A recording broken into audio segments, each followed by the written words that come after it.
It was the late 1970s. From coast to coast, rock and roll bands were making themselves heard. Record labels were churning out hits with groups like the Romantics, the Knack, the Ramones, Blondie, and Joan Jett and the Blackhearts. In Miami, scores of young cutting-edge rockers were making their own kind of noise and producing some of the best original music in the country.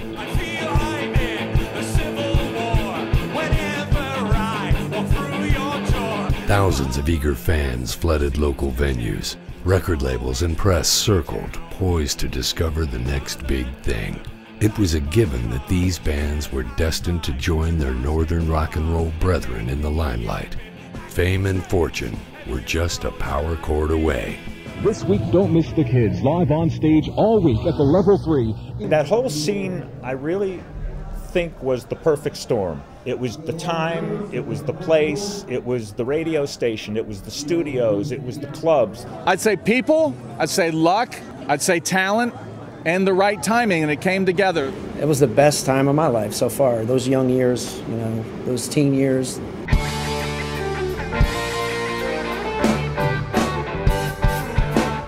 The power chord thing with those little infectious, catchy melodies were indigenous to the Miami sound with bands like The Reactions, Critical Mass. A lot of the punk stuff was very, very monotone, very basic, in-your-face stuff, so we kind of took that to a next level. And what you're hearing nowadays with your big bands like Sum 41, Yellow Card, Green Day, all these bands, that's what they're doing. Power rock with catchy melodies. I think the seed was planted here. Not so much the guitar players, but the rhythm sections themselves did have, you could tell that this was a good drummer, but there's some influences going on here that we just don't have in New York City.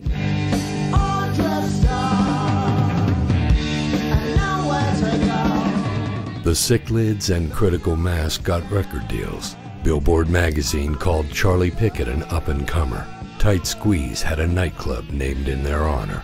Slyder was featured on MTV.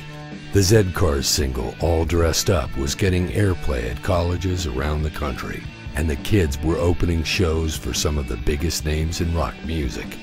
But the breakthrough that put other music scenes on the map, like punk in New York and later grunge in Seattle, never happened in Miami. When that perfect storm hit, it doesn't last forever. There's just a window. The next wave came, and they didn't make it to the beach. What I knew about Florida at that time was disco. I never thought of rock and roll. I hadn't heard any rock and roll coming from Florida, but disco was a big thing. So Florida, in my mind at least, became like the disco capital of the United States. Relegated to the southernmost tip of Florida, for Miami, location proved to be fatal. The crowds thinned, venues closed, and the music industry moved on. The Miami scene was little more than a minor footnote in rock and roll history. We had it for a while here. I regret to have to admit that there probably were a lot of bands down here who could have been really superstar status that kind of slipped through the cracks. I probably spent the past 15, 20 years trying to recreate what I had. To be honest, when I think about it now, I expected it would just come. Yeah. Because I thought, you can't work this hard, you can't believe this much, and it just not happen. Until now. It took 25 years and the death of one very special woman, Sheila Whitkin, to inspire the bands to reunite and give their music a second chance.